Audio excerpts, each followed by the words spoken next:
Vous vérifiez votre téléphone. Rien. Vous parcourez les réseaux sociaux et voyez des groupes de personnes rire, boire, échanger, et vous ressentez un poids froid et lourd dans la poitrine. Un silence d'une nature particulière. La société vous dit que ce silence est un symptôme. Elle vous dit que si vous êtes seul, vous êtes brisé, que vous êtes asocial, que vous avez échoué au test fondamental de l'humanité. On vous traite de marginal, de paria, d'échec, mais ils ont tort. Et si je vous disais que votre solitude n'est pas un défaut, mais un mécanisme de défense? Et si la raison pour laquelle vous avez peu ou pas d'amis n'était pas votre incapacité à vous connecter, mais le fait que votre psychologie est intrinsèquement programmée pour rejeter l'artificiel? Il existe un concept en psychologie évolutionniste appelé le paradoxe de l'apex. Il stipule que, à mesure qu'un organisme devient plus spécialisé, plus efficace et plus dangereux, son cercle se rétrécit naturellement. Le mouton est en troupeau, le lion vit en clan. Mais le tigre marche seul. Si vous regardez ceci, vous vous êtes probablement senti étranger toute votre vie. Vous avez essayé de vous intégrer. Vous avez essayé de porter le masque, mais il ne vous allait jamais. Il glisse. Vous êtes ici parce que vous soupçonnez une différence fondamentale dans la manière dont votre esprit traite le monde. Vous avez raison. Aujourd'hui, nous allons disséquer les 7 traits rares que l'on trouve chez les personnes qui avancent seules. Ce ne sont pas des bizarreries de personnalité. Ce sont des adaptations évolutionnistes. À la fin de cette vidéo, vous comprendrez pourquoi votre cercle est restreint, pourquoi vos standards sont terrifiants pour les gens ordinaires, et pourquoi votre solitude est en réalité votre plus grande arme. Mais attention, ce n'est pas pour les âmes fragiles. Nous allons détruire la mentalité de victime que vous avez véhiculée. Nous allons nous regarder dans le miroir, et vous pourriez être effrayé par ceux qui vous y contemplent. Premier trait, la reconnaissance de forme hyper aiguë. La plupart des gens traversent leurs interactions en mode somnambule. Ils écoutent les mots « je t'aime »,« je te soutiens »,« nous sommes amis ». Ils prennent ces mots au pied de la lettre parce que c'est confortable, c'est facile. Vous, non, vous ne le pouvez pas. Si vous n'avez pas d'amis, c'est probablement parce que vous souffrez ou êtes doté d'une reconnaissance de forme hyper aiguë. Votre cerveau n'écoute pas ce que les gens disent, il analyse ce qu'ils font. Il suit les micro-expressions, les changements de tonalité et les délais de réaction. Les psychologues appellent cela le thin slicing, la capacité à trouver des schémas dans les événements en se basant uniquement sur des fenêtres d'expérience étroites. Quand quelqu'un vous complimente, mais que ses yeux ne se plissent pas au coin, vous percevez l'envie. Quand quelqu'un est d'accord avec vous, mais que le ton de sa voix monte légèrement, vous entendez la tromperie. Vous voyez l'ombre derrière le masque. Pour la personne moyenne, un rassemblement social est un échange d'énergie amusant. Pour vous, c'est un flux de données assourdissant et chaotique. Vous voyez les gens simuler. Vous les voyez réprimer leur vraie nature pour s'intégrer à la hiérarchie sociale. Et parce que vous percevez la performance, vous ne pouvez pas y participer. C'est comme jouer dans une pièce où tout le monde connaît le texte sauf vous. Ou pire, vous connaissez le texte, mais vous refusez de le dire parce que ce sont des mensonges. Cela rend votre présence dangereuse. Les personnes qui vivent dans le déni détestent ceux qui voient la vérité. Quand vous êtes en groupe, vous restez souvent silencieux, non pas par timidité, mais parce que vous observez, et les gens ressentent votre observation. Cela les met mal à l'aise. Ils sentent que vous percevez leur façade. Ils vous traiteront de jugeant, d'intense. Ils diront que vous êtes difficile à cerner. Ce qu'ils veulent vraiment dire, c'est « Vous êtes un miroir et je n'aime pas mon reflet ». Si vous avez perdu des amis, demandez-vous « Les avez-vous perdus ou les avez-vous exposés ?» Sont-ils partis parce que vous étiez toxique ou ont-ils fui parce que vous étiez le seul à ne pas croire à leur numéro? Votre solitude est le prix de votre clarté. Vous avez une réaction allergique au comportement factice. Tandis que d'autres peuvent avaler le poison de l'inauthenticité et sourire, votre système le rejette immédiatement. Vous n'êtes pas seul. Vous êtes juste incapable de vous faire mentir. Deuxième trait, l'intolérance à l'entropie sociale. Il existe une loi en physique appelée l'entropie. Les systèmes tendent vers le désordre, vers le hasard, vers le bruit. La plupart des interactions sociales sont de l'entropie, c'est du bruit. Quel temps fait-il? Tu as vu le match? Je déteste mon chef. C'est le recyclage d'informations mortes. Si vous avez peu d'amis, c'est parce que vous possédez un trait rare, connu sous le nom de besoin élevé de cognition. Il ne s'agit pas seulement d'être intelligent, C'est une pulsion biologique. La recherche en psychologie de la personnalité montre que les individus très ouverts et très intellectuels souffrent physiquement lorsqu'ils sont contraints à des interactions superficielles. Cela épuise votre dopamine. Cela fait grimper votre cortisol. Les conversations futiles ne sont pas polies pour vous. C'est un vol. C'est le vol de votre temps. Regardez ce diagramme. La majeure partie du monde opère en bas. Survie, sécurité, appartenance. Leurs conversations reflètent cela. Ils parlent des gens. Ils parlent des événements. Vous opérez en haut. Autoréalisation, transcendance. Vous voulez parler d'idées. Vous voulez parler de l'avenir. Vous voulez décoder l'univers. Quand vous essayez d'aborder ces sujets lors d'un dîner, que se passe-t-il? Silence, regard gêné. Quelqu'un rit nerveusement et ramène la conversation à quelque chose de sûr. Vous êtes considéré comme trop lourd, trop sérieux. Alors vous avez le choix. Vous pouvez vous lobotomiser, vous rabaisser, faire semblant de vous intéresser aux potins de célébrités, faire semblant d'être enthousiasmé par le banal juste pour avoir des amis, ou vous pouvez rester silencieux. La plupart des gens choisissent la lobotomie. Ils préfèrent être entourés de sots que de rester seuls avec leurs propres pensées. Vous avez choisi le silence. Ce n'est pas de l'arrogance, c'est de l'économie d'énergie. Vous avez réalisé il y a longtemps que vous disposez d'une quantité finie d'énergie mentale. La dépenser en entropie sociale, c'est comme brûler de l'argent. Vous aspirez à la plongée profonde. Vous voulez la conversation à 3 heures du matin sur la nature de la conscience, la stratégie de la guerre, le sens de la mort. Et parce que 99% des gens sont terrifiés par ces profondeurs, 99% des gens ne peuvent pas être vos amis. Vous êtes un plongeur des grands fonds dans un monde de pataugeoires. Ne vous excusez pas de votre profondeur. L'océan ne s'excuse pas d'être profond juste parce que le nageur a peur du fond. Troisième trait, la réaction auto-immune au contrôle. Approfondissons. Il existe un trait souvent diagnostiqué comme un trouble oppositionnel avec provocation chez les enfants, mais chez les adultes, si bien canalisé, c'est le trait du génie. C'est le refus de se soumettre à une autorité arbitraire. La plupart des cercles d'amis ne sont pas des démocraties. Ce sont des tyrannies. Ce sont des micro-cultes. Ils ont des règles non écrites. Nous détestons cette personne, donc tu dois la détester aussi. Nous croyons en cette opinion politique, donc tu dois y croire aussi. Nous sortons ce soir, donc tu dois venir aussi. C'est l'instinct de troupeau, l'impulsion biologique de se conformer, de rester en sécurité. Les expériences de conformité Dash ont prouvé que 75% des gens accepteront un mensonge évident juste pour s'intégrer au groupe. Si le groupe dit que la ligne courte est la ligne longue, l'individu sera d'accord. Vous faites partie des 25%. Vous êtes le bug dans la matrice. Lorsqu'un cercle social exige votre soumission, votre cerveau déclenche une réaction de menace. Vous ne vous sentez pas en sécurité dans le troupeau. Vous vous sentez étouffé. Vous avez un degré élevé d'autonomie. Vous ne pouvez pas respecter une personne simplement parce qu'elle est populaire. Vous ne pouvez pas être d'accord avec une idée simplement parce qu'elle est à la mode. Vous exigez de la logique. Vous exigez des preuves. Cela fait de vous un mauvais ami pour les narcissiques. Les narcissiques collectionnent les amis comme des accessoires. Ils veulent des membres de leur entourage qui acquiescent et applaudissent. Vous n'acquiescez pas. Vous demandez « pourquoi ?» Et « pourquoi ?» est le mot le plus dangereux que vous puissiez prononcer face à un ego fragile. Parce que vous ne pouvez pas être contrôlé, vous êtes souvent mis à l'écart. Les groupes vous étiquetteront de difficile ou d'arrogant. Ils essaieront de vous exiler pour vous briser. Ils espèrent que la douleur de la solitude vous forcera à revenir en rampant, prêt à obéir. Mais c'est là que vous les déroutez. Vous ne revenez pas en rampant, vous prospérez. Vous utilisez l'exil pour construire. Ce trait, cette incapacité à être un mouton, est la raison pour laquelle vous êtes seul. Mais c'est aussi la raison pour laquelle vous êtes libre. Pendant qu'ils sont pris au piège dans un réseau d'obligations sociales, de dettes et de mensonges, vous suivez votre propre chemin. Vous avez échangé la popularité contre la souveraineté, et la souveraineté est un royaume solitaire, mais c'est le seul qui vaille la peine d'être gouverné. Quatrième trait, l'obsession de l'architecte. Parlons des ressources. La plupart des gens traitent leur vie comme une salle d'attente. Ils attendent le week-end, les vacances, la retraite.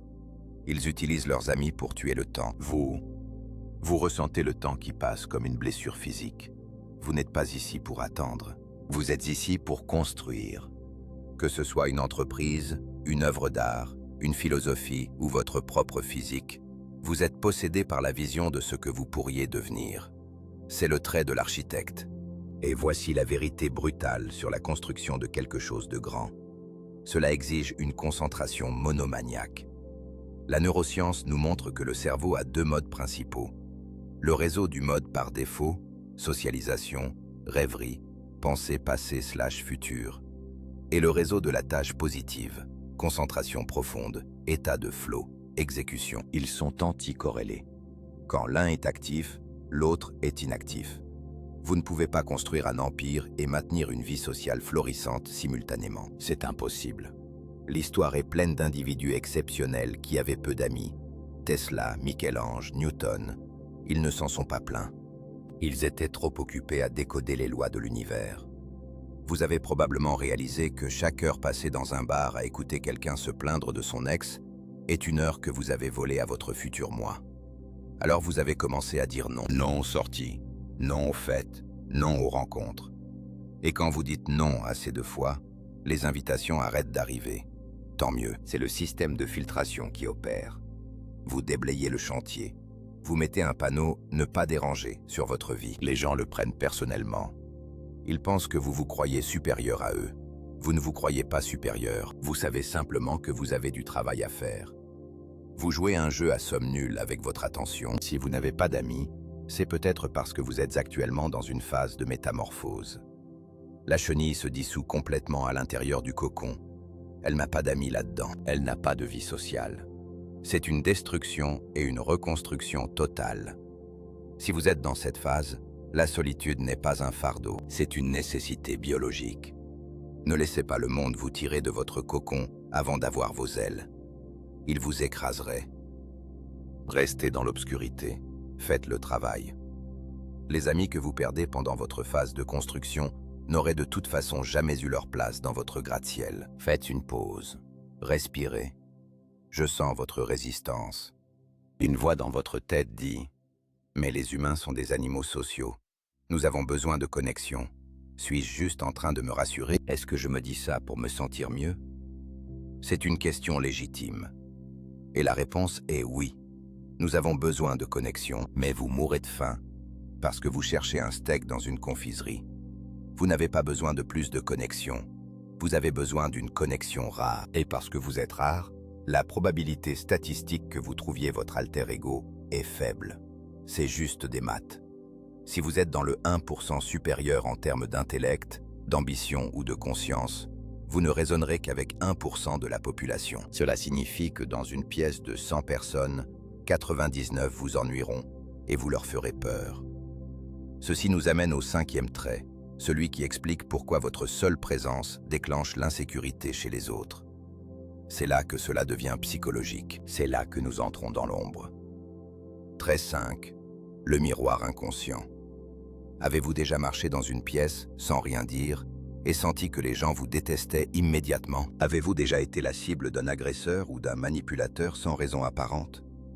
Ce n'est pas parce que vous êtes faible, c'est parce que vous êtes un écran. Les personnes très conscientes d'elles-mêmes et ayant un faible besoin social agissent comme un écran blanc sur lequel les autres projettent leurs propres démons. C'est le concept jungien de l'ombre.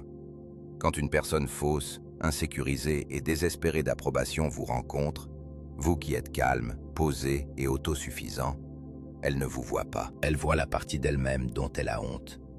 Elle voit son propre manque de courage. Votre silence lui fait entendre plus fort son propre bruit intérieur. Votre indépendance se moque de sa dépendance. Vous devenez un rappel ambulant de ce qu'ils ne sont pas. Et parce que l'ego humain ne peut pas supporter la honte, il convertit cette honte en agression. Il vous attaque pour détruire le miroir. Si vous n'avez pas d'amis, c'est souvent parce que vous refusez d'aider les gens à se cacher d'eux-mêmes. La plupart des amitiés sont des illusions de codépendance.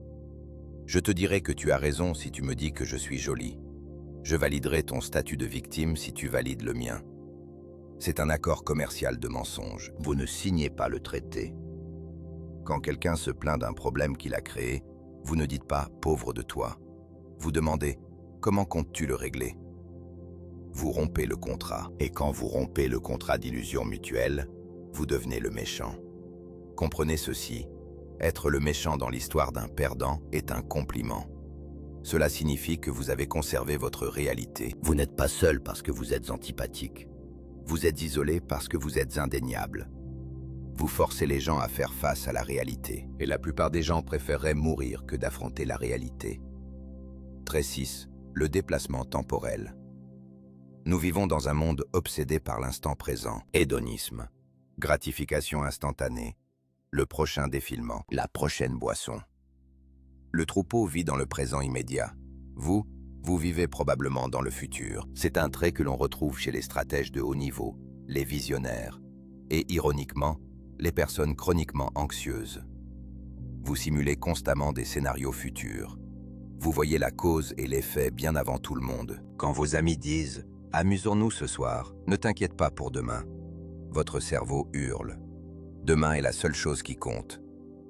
Vous voyez les conséquences. Vous voyez que l'habitude qu'ils prennent aujourd'hui mène au divorce dans 10 ans. Vous voyez que l'idée d'entreprise dont ils se moquent est celle qui changera le monde. Vous parlez une langue différente. C'est le déplacement temporel. Vous vivez mentalement 5, 10, 20 ans en avance sur vos pairs. Cela rend la connexion presque impossible. Comment pouvez-vous vous connecter avec quelqu'un qui se soucie d'un micro-drame au travail alors que vous vous souciez de la trajectoire de votre vie, de l'économie ou de l'espèce humaine? C'est comme un parent essayant de se lier avec un tout petit. Vous pouvez aimer le tout petit, vous pouvez protéger le tout petit, mais vous ne pouvez pas être ami avec le tout petit. Cela crée un profond sentiment d'isolement, l'isolement du guetteur. Vous êtes sur le mur, observant l'horizon pendant que tous les autres dorment dans la ville en bas. Ils vous traitent de paranoïaque, ils vous traitent de rabat-joie jusqu'à ce que le loup arrive. Alors soudain, ils veulent être vos amis. Ils veulent votre protection. Ils veulent votre clairvoyance. Mais à ce moment-là, vous avez généralement réalisé que vous ne pouvez pas sauver les gens qui refusent d'ouvrir les yeux. Vous devez marcher seul vers le futur, ou rester derrière et mourir dans le passé avec eux. Vous avez choisi le futur, et le futur est un endroit solitaire, car personne d'autre n'y est encore arrivé. Ils veulent que vous vous préoccupiez de la fête, ou vous souciez du résultat. Ils veulent que vous vous préoccupiez du drame. Vous vous souciez du destin, et parce que vous ne pouvez pas synchroniser votre horloge avec la leur, vous marchez seul. Mais il y a un dernier trait, le plus rare de tous, celui qui vous rend non seulement incompris, mais craint. Trait 7. La personnalité autotélique, le moteur interne. La plupart des êtres humains sont des moteurs à combustion externe. Pour fonctionner, ils ont besoin de carburant de l'extérieur. Ils ont besoin de compliments. Ils ont besoin d'attention. Ils ont besoin de validation. Ils ont besoin que quelqu'un témoigne de leur existence pour se sentir réels. Si vous laissez une personne moyenne seule dans une pièce pendant 3 jours, sans téléphone et sans contact, elle se désagrège. Elle hallucine. Son ego se dissout, car il n'a aucun reflet auquel s'accrocher. Vous êtes différent. Vous êtes un moteur nucléaire. Votre source d'énergie est interne. La psychologie définit la personnalité autotélique comme quelqu'un qui trouve un but et de la satisfaction dans l'activité elle-même, et non dans la récompense externe. Vous ne faites pas les choses pour les applaudissements, vous les faites parce que vous le devez. Vous lisez parce que vous avez besoin de savoir. Vous vous entraînez parce que vous avez besoin d'être fort. Vous créez parce que l'idée vous brûle l'esprit. Ceci vous rend immunisé contre la plus grande arme de la société, le levier social. Pensez-y, comment la société contrôle-t-elle les gens?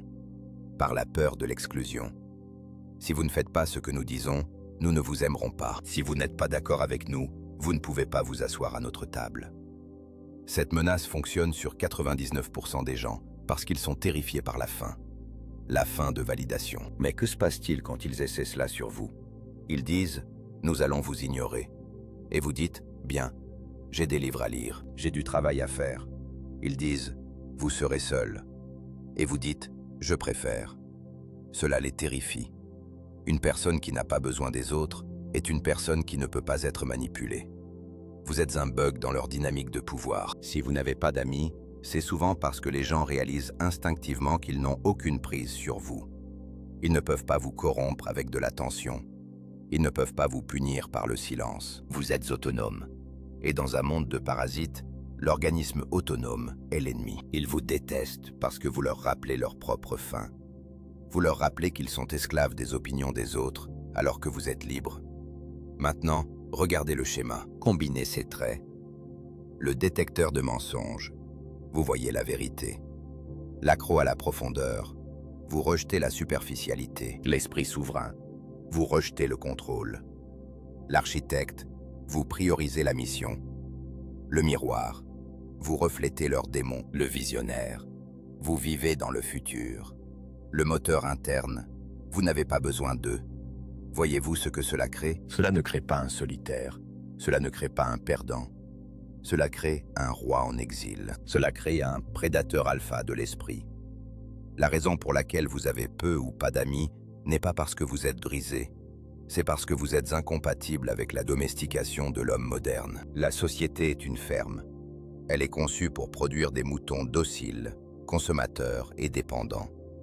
L'école vous apprend à répéter. Le travail vous apprend à obéir.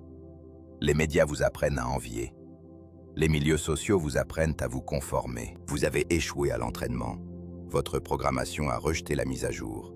Et parce que vous avez refusé de devenir domestique, vous avez été poussé en marge. Vous êtes le loup qu'ils ont chassé du village parce que vous ne vouliez pas porter le collier. Et maintenant, vous êtes assis dans le froid, contemplant les lumières du village, vous demandant pourquoi vous ne vous intégrez pas. Cessez de vous interroger. Vous ne vous intégrez pas parce que vous n'appartenez pas à une cage. Cependant, je dois vous prévenir. Il y a un danger ici, un piège dans lequel beaucoup de personnes comme vous tombent. Lorsque vous êtes isolé trop longtemps, l'esprit commence à se dévorer lui-même. Vous commencez à intérioriser le rejet. Vous pensez peut-être qu'ils ont raison. Peut-être que je suis juste arrogant. Peut-être que je suis indigne d'être aimé. Vous commencez à arrondir vos angles. Vous tentez de rabaisser vos exigences juste pour ressentir la chaleur du contact humain. Vous laissez entrer dans votre vie une personne brisée, toxique, juste pour avoir de la compagnie. Ou bien vous retournez au troupeau, faisant semblant d'être stupide, de vous intéresser à un match de football juste pour faire taire le vide. Ne faites pas cela, c'est un suicide. Quand un loup essaie d'agir comme un mouton, il ne trompe pas les moutons. Les moutons sont terrifiés et le loup meurt de faim. Si vous baissez votre fréquence pour correspondre à la leur, vous ne trouverez pas de connexion. Vous trouverez des interférences. Vous vous sentirez plus seul dans une pièce pleine de gens en faisant semblant d'être quelqu'un que vous n'êtes pas, que si vous étiez assis seul dans un silence total. La solitude du masque est bien plus lourde que la solitude de la grotte. Alors quelle est la solution? Comment vivre dans un monde qui n'a pas été fait pour vous? Vous devez cesser de considérer votre solitude comme une prison et commencer à la considérer comme un laboratoire. C'est votre mode ermite, c'est votre arc de formation. Si vous n'avez pas d'amis en ce moment, l'univers vous a fait un cadeau. Il a nettoyé le tableau. Il a supprimé les distractions. Il a éliminé le bruit. Il vous a donné la seule chose pour laquelle chaque grand homme et femme de l'histoire a lutté, le temps et le silence. Ne le gâchez pas à vous apitoyer sur votre sort. Utilisez-le. Voici votre protocole. Étape 1. L'acceptation radicale des standards. Cessez de vous excuser pour vos exigences. Si vous exigez de la profondeur, de la loyauté et de l'intelligence, et que vous ne les trouvez pas, alors vous jeûnez.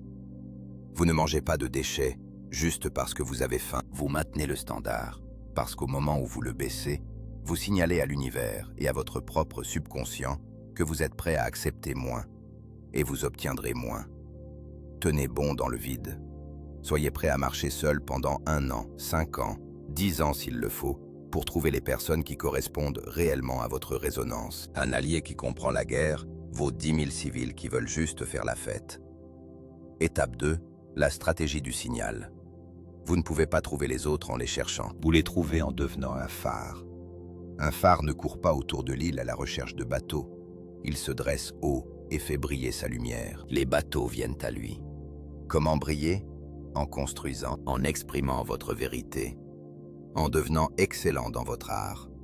Lorsque vous devenez incontournable dans votre domaine, lorsque vous maîtrisez votre philosophie, lorsque vous devenez physiquement et mentalement formidable, vous émettez un signal, une fréquence spécifique. Et les autres marginaux, les autres loups, le verront, ils vous trouveront. Vos futurs amis Votre tribu ne sont pas au bar. Ils travaillent. Ils construisent. Ils se cachent à la vue de tous, tout comme vous. La seule façon de les atteindre est de vous élever à un niveau où ils peuvent vous voir. Étape 3.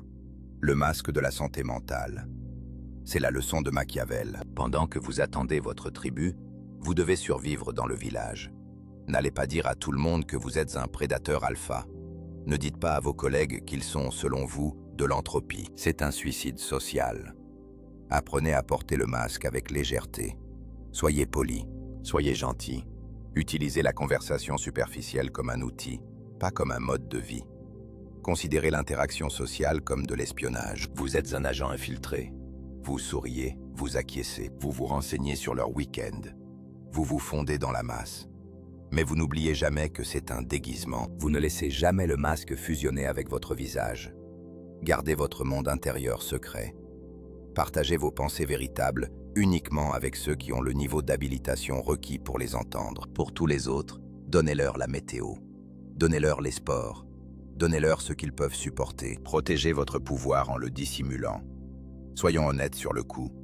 Ce chemin est difficile. Le chemin de l'atypique n'est pas le chemin du bonheur. C'est le chemin du sens. Le bonheur est bon marché. Vous pouvez acheter le bonheur avec une bouteille de vin et une conversation médiocre. Le sens est coûteux. Le sens vous coûte tout. Il vous coûte le confort du troupeau. Il vous coûte l'illusion de la sécurité. Mais la récompense est une vie qui vous appartient vraiment. La plupart des gens meurent sans jamais avoir vécu. Ils ont vécu un scénario écrit par leurs parents, leurs professeurs et leurs amis. Ils meurent entourés de gens, mais ils meurent étrangers à eux-mêmes. Vous pourriez marcher seul. Vous pourriez endurer des nuits froides. Mais quand vous vous regardez dans le miroir, vous voyez un être humain, pas le reflet d'un reflet. Vous possédez votre propre esprit. Vous possédez votre propre âme. Et c'est un luxe que l'argent ne peut acheter. La solitude est le prix que vous payez pour la liberté. Et si vous êtes prêt à le payer, vous devenez quelque chose que le monde a presque oublié. Un individu souverain. Regardez votre vie maintenant. Regardez la chaise vide en face de vous. Elle n'est pas vide, elle est réservée. Elle est réservée à la loyauté. Elle est réservée à la vérité. Elle est réservée aux rares qui peuvent vous rejoindre au sommet. En attendant leur arrivée, ne la remplissez pas de fantômes. Ne la remplissez pas de bruit. Honorez la chaise vide. Honorez le silence. Car dans ce silence, vous développez la capacité de mener une conversation qui peut changer le monde. Vous n'êtes pas seul. Vous êtes simplement le premier au point de rencontre. Attendez-les, ils arrivent. Mais ils ne viennent qu'à ceux qui peuvent supporter l'attente. Alors j'ai une question pour vous maintenant que vous savez ce que vous êtes, maintenant que vous savez que vos symptômes sont en fait des forces. Allez-vous essayer de ramper pour retourner dans la cage? Allez-vous essayer de vous couper les ailes juste pour passer la porte d'une maison qui est trop petite pour vous? Ou allez-vous brûler le pont? Allez-vous accepter le froid? Parce qu'au moment où vous cessez d'essayer de vous intégrer, c'est le moment où vous commencez à vous élever. Mais soyez prudent. L'ascension vous rend visible.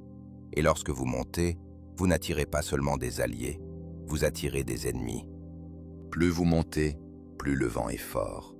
Et il y a des choses qui vous attendent dans l'obscurité que je n'ai même pas encore mentionnées. Des pièges psychologiques qui ne s'ouvrent qu'une fois que vous acceptez votre pouvoir. Vous pensez que la solitude est la partie difficile? Non.